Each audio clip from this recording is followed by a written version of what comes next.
the reason why I couldn't stop watching this is because I was on edge every episode. Yeah. Yeah, I mean, I was biting my nails. I was more shaken. I was more scared than I was actually watching some horror movies.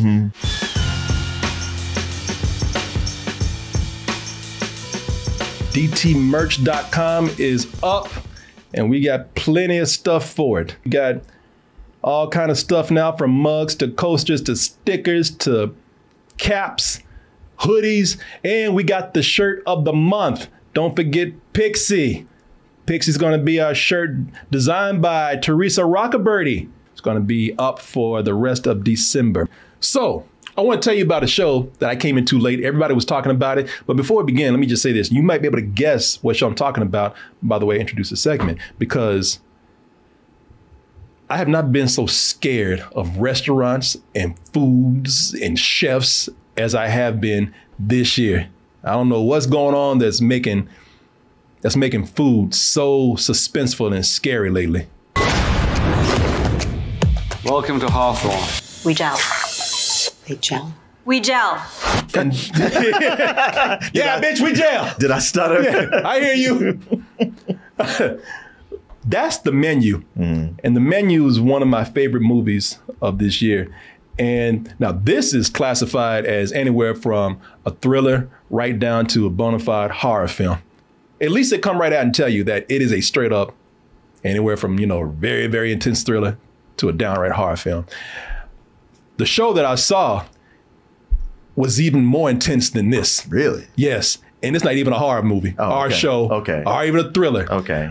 Now, I don't know if you've seen this, but on FX, or if you have Hulu, you know what I'm talking about. The Bear? The Bear, man. Yeah. Everybody was talking about The Bear, and I just got a new iPad. I was testing it out. I decided to look at the screen and see what it was like by watching the show. First thing I put up was The Bear. And I said, I'm just gonna watch a little bit of this, just see what it's like. I'm just testing out the iPad. Put it on, couldn't stop. Couldn't stop watching. This show, it has 100% on Rotten Tomatoes, and I'm not usually one to come in and take that score that seriously when it happens, but I'm right there with everybody else, man. Love this show. It's a good show. I have every intention of turning this into a respectable place of business. Eventually. So I came in very late on this show. When did this come out? I think it was earlier this year. So earlier this year, yeah. So I might be a year behind with this, but I just remember people talking about it and just never having time to go and watch it because, we were busy doing other things. I know. I haven't had time to finish it. Oh, so it came out in June. Yeah. So not as far back as I thought. Yeah. It's not like it's been going on for a long time. Okay. Well, all I have to say is, man, if you haven't seen it, definitely watch this. And if you couldn't get it from the trailer, so you got this chef, Carmen, played by Jeremy Allen White. I don't know if you've seen this guy in anything. I think he was in, what was that Airbnb horror movie? The Rental, I think. The Rental, yeah. Was he? I think he was in that. I might be mixed up. I thought he was in that. But also, you might have seen this guy in some couple of Disney things or Marvel things. You got Ebon Moss-Bachrach as his cousin, Richie. So Carmen comes in after working at the best restaurant in the world, it sounds like, at least in America. And he's considered to be like a Michelin star chef. Superstar chef on the rise if you listen to all the raves and rants about him.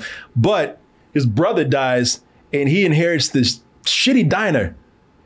And the food is good and it's a fixture of the neighborhood, but it's run sloppily. They have a bad system down. It's filthy. It's like one of those places that Gordon Ramsay would go to on Kitchen Nightmares. And cuss your ass out behind it. Yeah. The are you doing? Yeah, man, he would come back with a bulldozer and just demolish his place. But he goes in and it's his struggle to just turn this into an efficient running restaurant. And you got people who just want to coast on the way they've been doing it. And they're fighting him every step of the way. Just don't want to change, especially his cousin, Richie. I know. I had Mia watching this and she's like, Jesus, leave him alone. Because he kept yelling at him and he's screaming through the whole thing. And the guy has a hot temper. Anyway, the reason why I couldn't stop watching this is because I was on edge every episode. Yeah. Yeah, I mean, I was biting my nails. I was more shaken. I was more scared than I was actually watching some horror movies. Because I don't ever want to do some things that I see in horror movies. Like I never want to go into a scary looking house that looks a certain way. You know, I don't want to go into I don't want to go meet my white girlfriend's family. With all these things you see in a horror movie, you say, I'm never going to do that. I never want to work in the kitchen. Oh, yeah. I never being a chef looks sexy and cool. I never want to do that because I was so my nerves were just tangled this whole time. And the reason why is because they do a great job with not only the actors just showing you how intense it is trying to get this business up and running efficiently, but the editing style in this, man. Yeah. And it feels claustrophobic in the kitchen as well. Yeah, that's true. I didn't even think about that. And everybody's having to maneuver around each other. Back, side, corner. Yeah, and somebody's gonna bump into each other. But it's in every episode, they just get more intense. Like it's like those suspense movies or shows or horror shows where you get a breather and things keep getting worse. Yeah. Every time they finally kind of make a few steps in improving this place, getting people to believe in him, they're paying things out. Things seem to be working. There's always a disaster that happens. Well, plus when he comes in, okay, he's used to working in a 5-star Michelin restaurant, and here this is just a Italian sandwich shop downtown on the corner that just serves people who work downtown. Yeah. And that's already a come down and like, let me get this working. And then you find out the business is run poorly. And there's plumbing issues. Oh, the building's falling apart. Yeah. And like it's what I'm trying to do already is not enough. Now you got to stack the deck with all these other things too. Yeah, no, that is true. Everything. People in their own world, people just lollygagging in the kitchen, just laughing. But yeah, the frantic editing style that they have here is incredible, man. Along with some of the situations they write for these characters. There's a scene where they get a new ordering system in, and somebody forgets to switch a setting and limit the orders, and the orders just keep coming in fast, and they can't handle it. And everybody in the kitchen is they're a powder keg. Everybody's about to blow. I sat up there sweating watching this episode because of the way people, just the tension between everybody was starting to grow. Ibra, make sandwiches. Marcus, where are we on cakes? Get in there. Getting there. What the fuck do you, Marcus? What the fuck are you doing still working? That girl is good, man. She is good. Ayo Adabiri, I think is her name, and she plays this new chef that comes in named Sydney, and she seems to get it, what he's trying to do. Oh, even more than him. Yeah. She's like, this place could be something. Her family went there, and she's trying her best to pull this place into shape, even when Carmen, the main chef, seems to just be losing it. Okay, I'm gonna talk to Marcus. Now get the fuck off my expo chef now! I was just like, Jesus, man. I felt like he was yelling at me.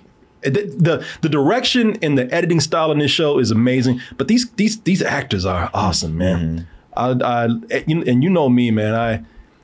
I love either when they use real people or people can feel real. It's kind of I guess the term would be cinema verite, but the shaky camera style that they got going on with everything. Sure, but they do use actors who look like real people, not like models. No, that is true.